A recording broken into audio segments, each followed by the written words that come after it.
Another unscripted talk about depression. But this isn't so much about depression as about the manic state that I was in before I entered this depression. Now, the reason why I think it's significant is because several of the YouTube videos that I made in the months of November and December,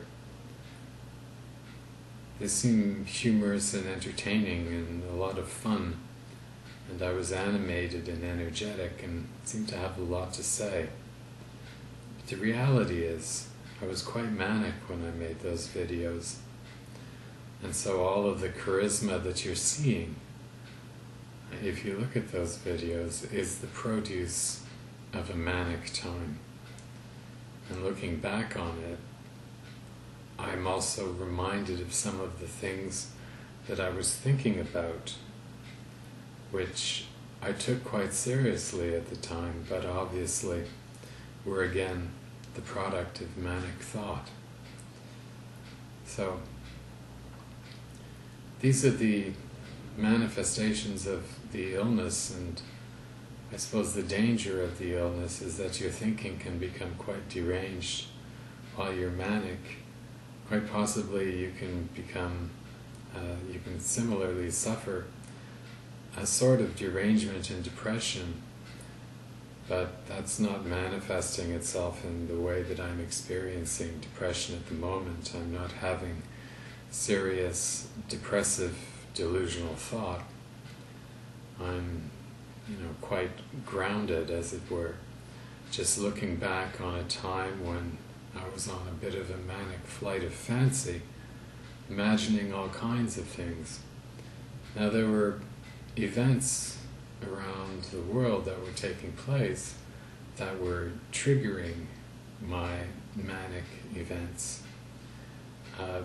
So, it's environmental as well. Something happens, it makes the news, and I react. In a certain respect, sometimes those factors that cause you to do things, if you are bipolar, are things in the news that you would think would have nothing to do with you and that wouldn't touch you, but in fact do. And you become quite influenced by these events or the set of circumstances, or something takes place and you have a strong reaction to it, which leads to a certain kind of outcome. Well, that's the experience of mania and the delusion that goes along with it. The grandiose thinking and the big plans and all that. And then afterward, as it is at the moment, I'm left with the reality, which is to kind of clean up these messes that I've made for myself while in mania. And that becomes a pattern of life. It's quite debilitating in a sense. It's not something that I would wish upon anyone, and it is something that can cause setbacks.